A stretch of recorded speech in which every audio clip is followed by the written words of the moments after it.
berkaca dari Pak Karno dan Pak Harto, kebangkitan Nusantara yang sungguhnya bisa aman, damai, tentram, sejahtera ini biasanya ditentukan oleh nilai spiritual sang pemimpin itu. Artinya saya mengatakan bahwasanya kebangkitan Nusantara ini ditentukan oleh tingginya nilai spiritual pemimpin bangsa ini, pemimpin Nusantara ini.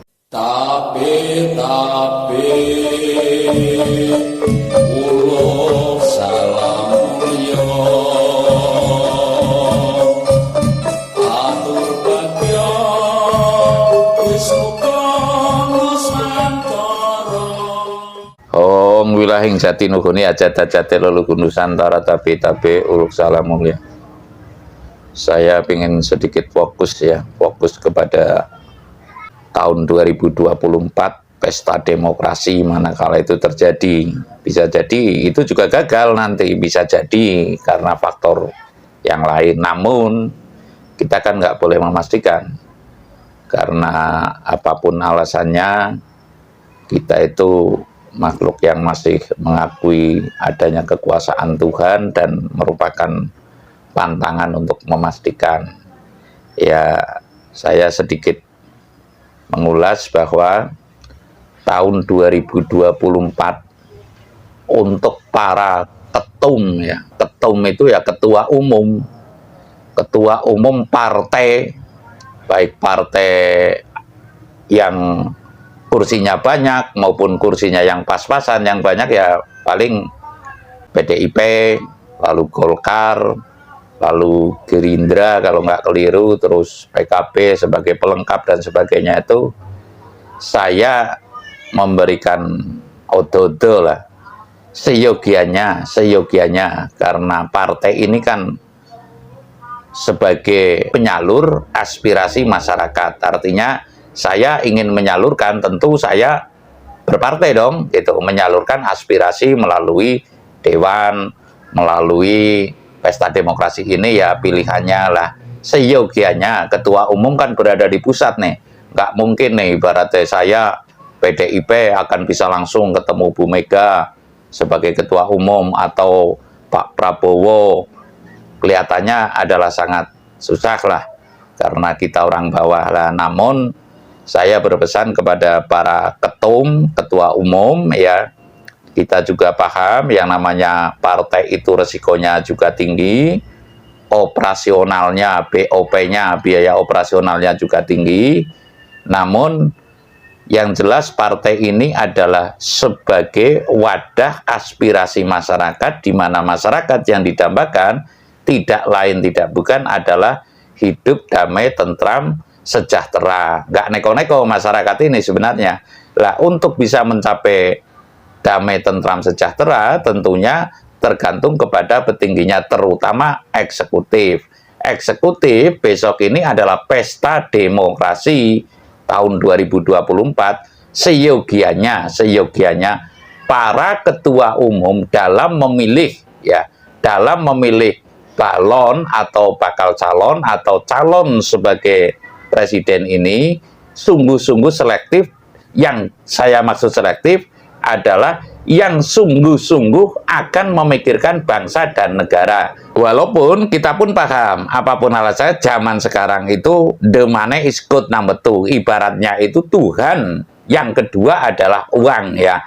Tentunya dalam mencapai tujuan untuk yang diusung ini jadi juga mungkin perlu sponsor. Sponsor itu bisa didapat dari dalam dan dari luar negeri, gitu. Kita paham persis yang demikian. Untuk pilihan lurah lah contohnya, yang di desa itu kan tentunya ada joki, ada orang yang memodali, biasanya seperti itulah. Ini pun demikian.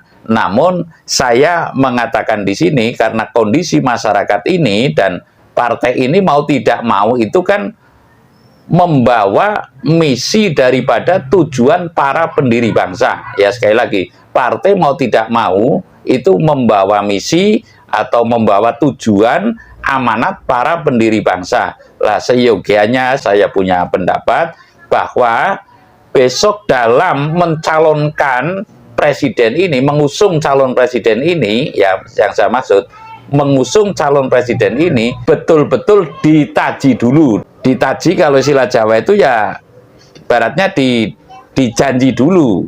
Akankah engkau siap jadi calon presiden, saya usung, nanti kalau jadi presiden akan begini-begini, topiknya kamu itu apa, misi dan visimu itu apa. Yang jelas partai ini adalah membawa tujuan masyarakat, artinya jangan ketika kampanye saja membutuhkan masyarakat, namun ketika mencalonkan atau membawa paslon ya, pasangan calon ya, tidak mempertimbangkan aspirasi masyarakat. Masyarakat, sekali lagi saya mengatakan, adalah simpel. Keinginannya adalah hidup damai, tentram, sejahtera, tidak seperti sekarang terkoyak-koyak oleh riba, terkoyak-koyak oleh cicilan, terkoyak-koyak oleh keadaan yang tidak menentu. Ini besok mungkin tahun 2023 kabarnya akan resesi. Lah, ini adalah sebuah beban tidak hanya pada masyarakat, namun juga beban menurut ketua umum sesungguhnya, karena apapun alasannya, ketua umum dan para pemimpin itu adalah mengku tanggung jawab, artinya membawa tanggung jawab baik di dunia maupun di hari akhirnya. Kita sudah belajar dari pengalaman, seperti kemarin Pak Sambo, seperti lagi kemarin Kanjuruhan apa-apa itu di Persebaya dengan Arema itu sampai terjadi demikian, dan lalu lagi sekarang Bambang Tri mengungkit-ungkit yang tidak semestinya menurut saya walaupun itu benar, namun menurut saya sudah terlambat. Dan apalagi menurut saya tidak berpihak kepada Pak Jokowi, itu enggak juga, namun seyogyanya jangan dibesar-besarkan,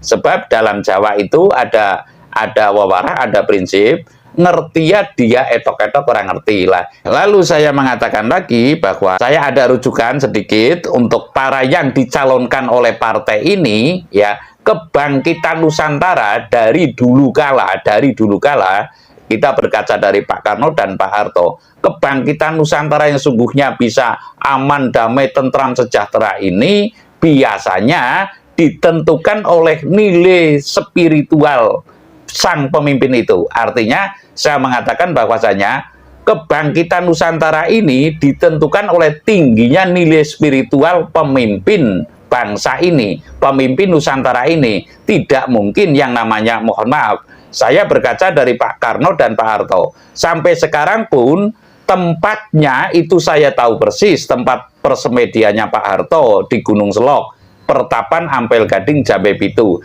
dan lalu Pak Karno juga di Jambe 5, juga di Gunung Selok. Lah ini jelas, jadi saya mengatakan di sini bahwasanya pemimpin yang akan datang ya, karena kebangkitan Nusantara ditentukan oleh tingginya nilai spiritual pemimpinnya ini ya. Sekali lagi, kebangkitan Nusantara bisa damai, tentram, sejahtera sesuai pengamatan saya berhak dong mengamati, sesuai pengamatan saya ditentukan oleh tingginya nilai spiritual pemimpinnya, dan lalu senilai spiritual yang seperti apa? Nilai spiritual yang sinergi dengan Sang Pamong Nusantara. Sekali lagi, yang sinergi dengan Sang Pamong Nusantara. Siapakah Sang Pamong Nusantara?